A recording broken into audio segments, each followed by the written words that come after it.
तो जय हिंद दोस्तों, आप सभी का स्वागत है हमारे चैनल डिफेंस वर्ल्ड में। तो दोस्तों, सबसे पहले मैं आप लोगों को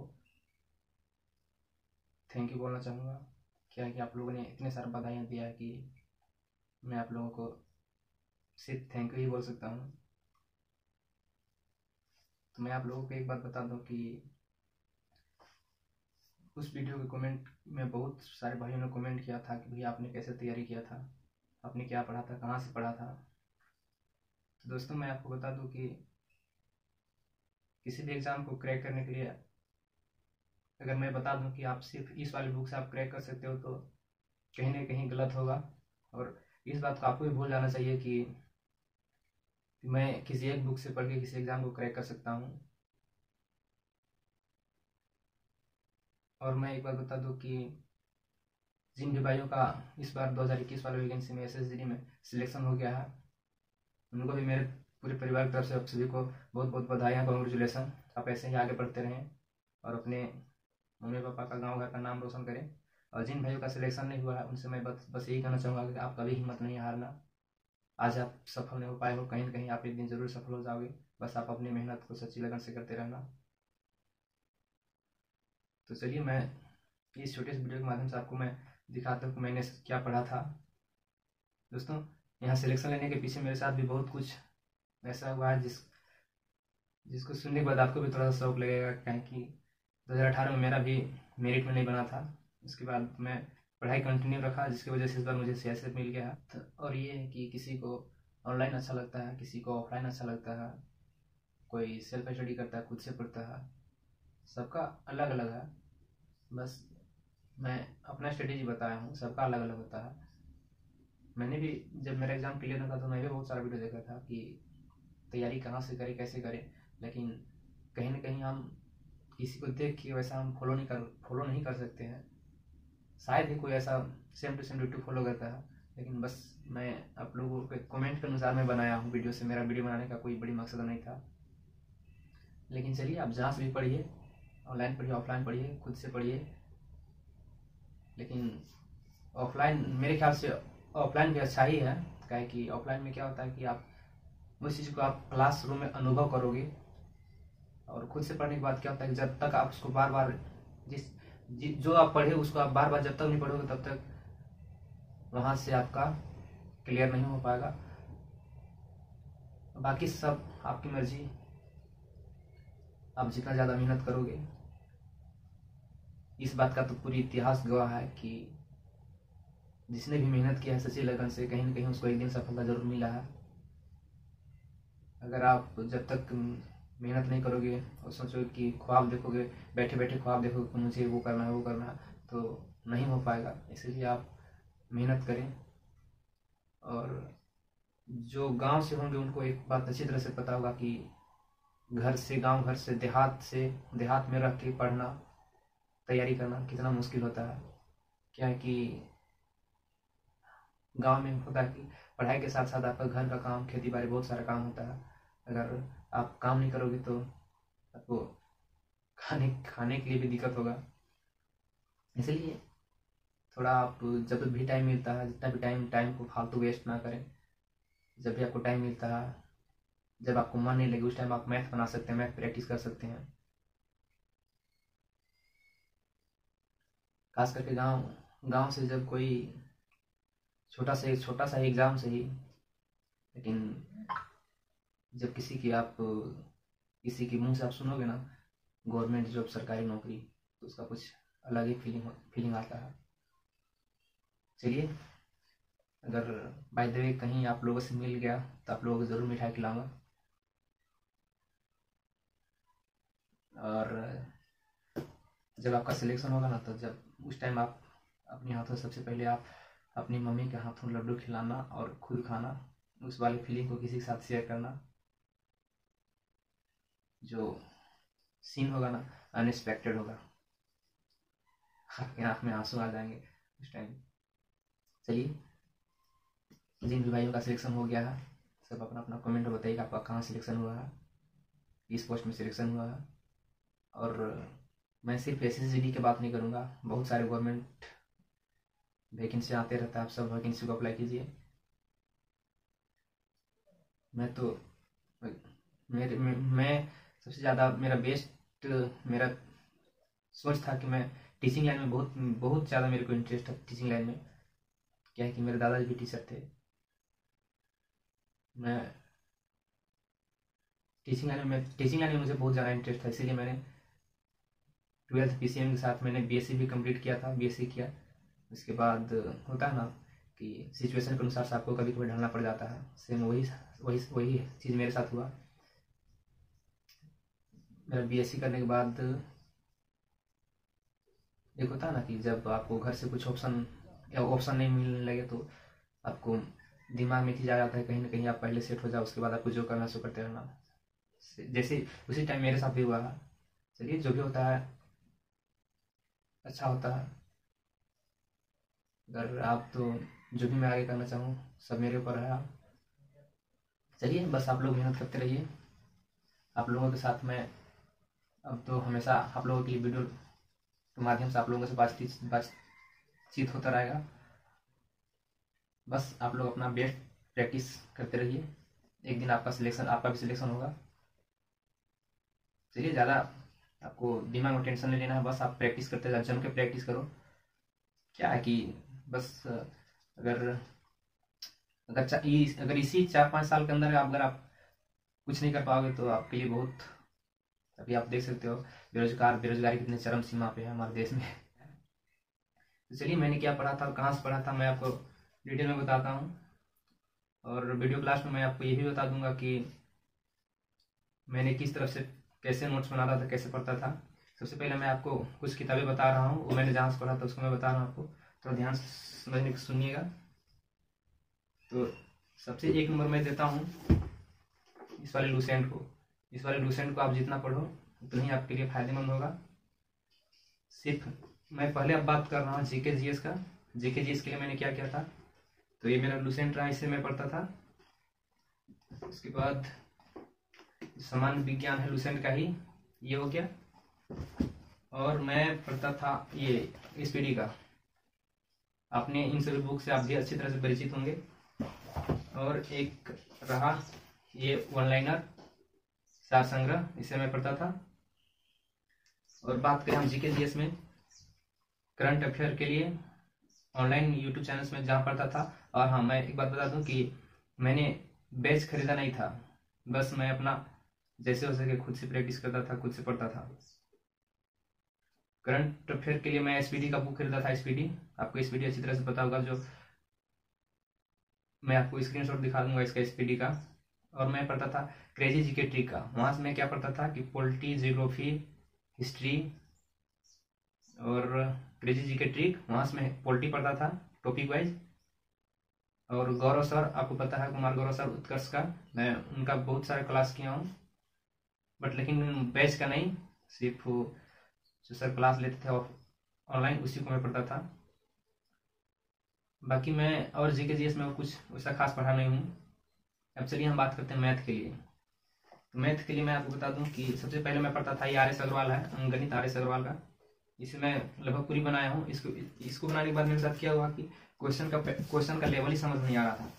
क्या है कि क्वेश्चन का बहुत टाइप रहता था, समझ में नहीं आता था। इसलिए मैं टाइप वाइज बनाने के लिए मैंने ये वाला बुक परचेस किया था। इस वाले बुक से भी मैं प्रैक्टिस करता था, लेकिन मैं नोट्स बनाया हूँ सिर्फ SD यादव का।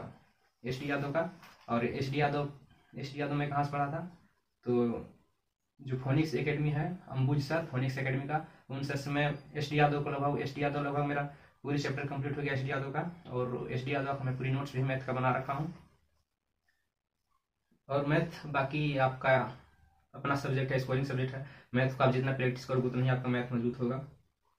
और हम बात करें आप रीजनिंग का, तो रीजनिंग का मेरे पास रीजनिंग का कोई बुक नहीं है। रीजनिंग के लिए मैं क्या करता था, एक यूट्यूब चैनल है माई पाठशाला, राहुल सर, तो वो जो NTPC क्लास लेते थे उसी टाइम में रीजनिंग का क्या है कि रीजनिंग का लगभग मैंने क्या किया था कि पूरी सिलेबस को मैं सबसे पहले कंप्लीट किया।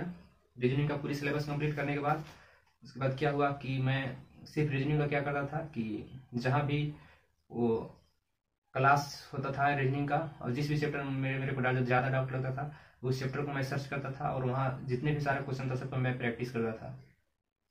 बस एक ये है ना कि खुद से पढ़ने के बाद क्या होता है कि जब आप उसको बार बार नहीं देखोगे तो आप उसमें पकड़ नहीं बना पाओगे।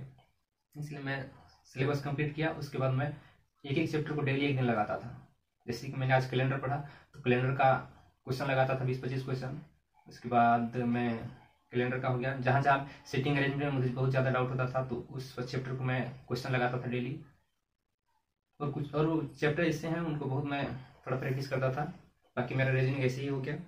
और हिंदी का बात करें तो हिंदी का भाई, अगर हिंदी में आप नंबर स्कोर नहीं कर पाओगे तो आप कहीं नहीं कर पाओगे। हिंदी जिनका इंग्लिश है, इंग्लिश वाले को तो मैं नहीं बता सकता, इंग्लिश मेरा थोड़ा सा वीक है, इसलिए मैं यहाँ पे हिंदी चूज किया था। मुझे हिंदी का अच्छी तरह से पता है। हिंदी का जिस तरह से सिलेबस है ना, अगर सिलेबस के अनुसार से अगर किसी से में क्वेश्चन पूछता है तो हिंदी में कोई नहीं क्वेश्चन बना पाता। लेकिन हिंदी का इतना छोटा सिलेबस है SSCD के लिए कि जो जानते हैं वही उनको अच्छी तरह से पता होगा। हिंदी में बहुत कुछ नहीं पूछता है, आपसे 2-3 तो मुहावरा रहेगा, 2-3 सवाल मुहावरा रहेगा। शुद्ध वर्तनी में आपको वहाँ भी 2-3 क्वेश्चन वहाँ से भी देखने को मिल जाएगा। और कॉम्प्रीहेंशन में क्या होता है कि 5 क्वेश्चन वहाँ से फिक्स है कॉम्प्रीहेंशन में। पैसेज का तो कुछ उसका सिलेबस ही नहीं है। आप अगर हिंदी अच्छी तरह आपको आता है तो आप वहाँ पे 5 नंबर बना सकते हो। उसके बाद वाक्य शुद्धि जो अंडरलाइन होता है, अंडरलाइन के लिए होता है, वहाँ पे कोई वाक्य होता है वहाँ आपको शुद्ध करके करना होता है। और हिंदी में और एक चीज़ है कि जो इंग्लिश में आपने देखा होगा कि नंबर्स रहता है 1 2 3 4 वाक्य, वहाँ पे आप कहीं कहीं शुद्ध कर सकते हो। ये तो सिलेबस, ये तो बहुत, आप अगर अच्छी तरह से आप पढ़ोगे तो वहाँ पे आप सॉल्व कर सकते हो। बस खाली वहाँ पे क्या होता है कि थोड़ा वो ये क्या बोलते हैं उसको, वचन में थोड़ा स्त्रीलिंग पुल्लिंग वहाँ भी थोड़ा कुछ हल्का सा ये रहता है। बस आप वहाँ से अच्छी तरह से पढ़ोगे तो आप वहाँ भी जान जाओगे। उसके बाद हिंदी का इतना छोटा सिलेबस है कि आप हिंदी आपका प्रैक्टिस सेट से हो जाएगा, मैं यही कहूँगा। जिनका भी सिलेबस अगर कंप्लीट हो गया है तो आप जितना ज़्यादा हो सके प्रैक्टिस करो, आपके लिए वही होगा। अगर आपने सिलेबस नहीं कंप्लीट करा है तो आपको मैं जैसे बताया हूँ आपको ऐसे ही सेम टू सेम करना पड़ेगा। सबसे पहले आपको सिलेबस कंप्लीट करना पड़ेगा। और सिलेबस कंप्लीट करने का मतलब ये नहीं कि आप थोड़ा डीप पढ़ो, आप ऊपर ऊपर भी पढ़ते जाओगे। बस आप हर एक चैप्टर में पकड़ बनाए रखोगे तो आपका क्वेश्चन कहीं ना कहीं पकड़ में आ जाएगा, छूटेगा नहीं हिंदी का। और मैं लास्ट में बता दूं, अगर प्रैक्टिस सेट के लिए, तो प्रैक्टिस सेट के लिए आपको लेना पड़ेगा प्लेटफॉर्म का, SSCD प्लेटफॉर्म का वॉल्यूम 1 वॉल्यूम 2। आप वहाँ से प्रैक्टिस करो जम के, वहाँ से प्रैक्टिस करो, आपके लिए बेहतर होगा। और बाकी मैं ऑफलाइन क्लास तो बहुत कम किया हूँ। जितने भी जहाँ से जिस चैप्टर में मेरे को ज़्यादा डाउट होता था तो बस वहाँ से मैं ऑनलाइन क्लास, बस ऐसे ही कोई पर्सनल बैच खरीदा नहीं था, बस ऐसे ही पढ़ता था। और मैं प्रैक्टिस करता था, सबसे ज़्यादा प्रैक्टिस करता था ये जो ग्रुप D का पेपर है, मैं इन दोनों को प्रैक्टिस करता था। यहाँ से यहाँ देख सकते हो, इनको प्रैक्टिस करता था। और बाकी मैं वैसा कुछ खास पढ़ा नहीं हूँ। और मैं वीडियो क्लास में आप लोगों को टॉपिक वाइज दिखा दूंगा कि मैं किस तरह से हर एक चैप्टर को कैसे पढ़ता था। मेरे पास इतनी सारी बुक है, इसके अलावा मेरे पास कोई एक्स्ट्रा बुक नहीं है। एक्स्ट्रा बुक यहाँ पे मेरे पास नहीं है, बस जो भी मैं इतना सारा पढ़ा इतना ही पढ़ा। तो बस आप अपना प्रैक्टिस को बनाए रखें, आपका जनवरी में एग्जाम हो जाएगा। और बाकी सब बातें होती रहेंगी। अगर आप मेरे चैनल पर नए आए हो तो सब्सक्राइब जरूर कर लेना, जिससे क्या होगा कि मैं कुछ ऐसी चीज़ें बताऊँ ताकि आप भी कुछ समझ पाओ। मैं ऐसे फालतू चीज़ें नहीं बनाता हूँ, जो मैं एक्सपीरियंस कर रहा हूँ वही चीज़ें मैं आप लोगों के साथ शेयर करता हूँ, जो मैंने एक्सपीरियंस किया है। बाकी मुझे कुछ तो अभी अनुभव हुआ नहीं है, बस आप मेरे साथ बने रहें, बाकी सारा चीज़ आपको देखने को मिलेगा। चलिए मैं दिखाता हूँ। जैसे कि बात रहा केमिस्ट्री में मैं क्या करता था, चलिए मैं दिखाता हूँ आपको। केमिस्ट्री में जैसे कि मैं पीरियोडिक टेबल पढ़ा, तो पीरियोडिक टेबल में जितने भी मैं बस यहाँ से मैं जैसे कि बस लेक्चर में पढ़ता था थ्योरी, उसके बाद जैसे कि पीरियोडिक टेबल में पीरियोडिक टेबल का जितने भी सारे इंपॉर्टेंट क्वेश्चन है मैं उसको कलेक्ट करता था पीरियोडिक टेबल का, ऐसे करता था। होगा जैसे कि मेटल एंड मेटल जैसे मैं पढ़ा पूरा। उसके बाद इसका जितने भी सारे क्वेश्चन मैं सबको कॉपी के पीछे, बस जितना भी मेटल एंड मेटल पढ़ा उसके बाद कॉपी के पीछे मैं सारा इसका जो क्वेश्चन इसको मैं कलेक्ट करता था। जैसे हम बात करें बायो तो बायो में मैं सेम ऐसे ही करता था। चलिए मैं आपको दिखाता हूँ। जैसे कि आप यहाँ पे देखो, जैसे बायो में जैसे कि मैं सेल पढ़ा, मैं ऐसे टॉपिक वाइज पढ़ता था। जैसे कि सेल उठाया, उसके बाद सेल में जितने भी जो मेन इंपॉर्टेंट चीज़ें हैं उसको मैं पढ़ता था। उसके बाद DNA जैसे हो गया, फिर विटामिन्स हो गया, विटामिन्स, न्यूट्रिएंट का हो गया, न्यूट्रिएंट्स, उसके बाद एंजाइम, इसे टॉपिक वाइज, जैसे कि डाइजेस्टिव सिस्टम जो होता था, पाचन तंत्र, जैसे मैं इसको पढ़ता था, उसके बाद मैं इसका क्वेश्चन इस टॉपिक से जितने भी सारा क्वेश्चन था उसको मैं कलेक्ट करता था। ऐसे पढ़ने से क्या होता है कि आपका क्वेश्चन जो है कि आपके आसपास ही रहेगा, ज़्यादा क्वेश्चन आपसे दूर नहीं जाएगा। चलिए बात करते हैं फिजिक्स का।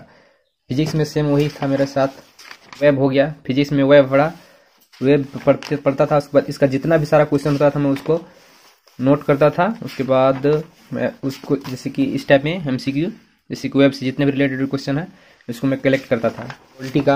पॉलिटी का मेरे पास थोड़ा कुछ नोट्स वगैरह था, जहाँ जैसे कि चलिए मैं इसका नोट्स दिखाता हूँ, इसको मैं अपना कॉपी में कैसे मैं पढ़ता था।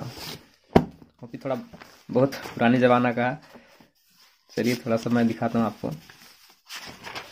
जैसे कि हो गया सांसद, इस तरह के टॉपिक वाइज आपको कहाँ मिलेगा ये वाला, क्रेजी जी के ट्रिक जो है वहाँ से आप, जैसे कि राष्ट्रपति के बारे में राष्ट्रपति से जो भी सवाल बनता था, ऐसे आप छोटे छोटे टॉपिक्स पढ़ते थे हम। पंचायती राज व्यवस्था हो गया, बीच बीच में थोड़ा कुछ मैं कुछ हिस्ट्री का डाल दिया हूँ।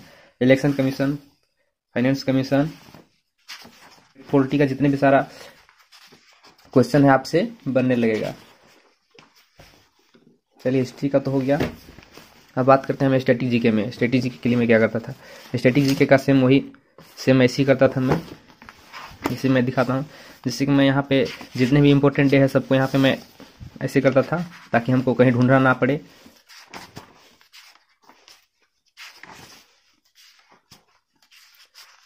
संगठन एवं मुख्यालय, ऐसे जैसे कि जितने भी संगठन हैं, मुख्यालय हैं, उनका अध्यक्ष कौन है, नए नए क्या करता था कि स्पीडी का जो रेलवे वाला है इसको तो लगभग मैं इसको भी पूरा पढ़ लिया हूँ। इसमें जितने भी सारे क्वेश्चंस हैं, बाकी सबका अपना अपना आप किस तरह से तैयारी करते हैं। सॉरी, चैनल को सब्सक्राइब जरूर कर देना और दोस्तों के साथ शेयर करना।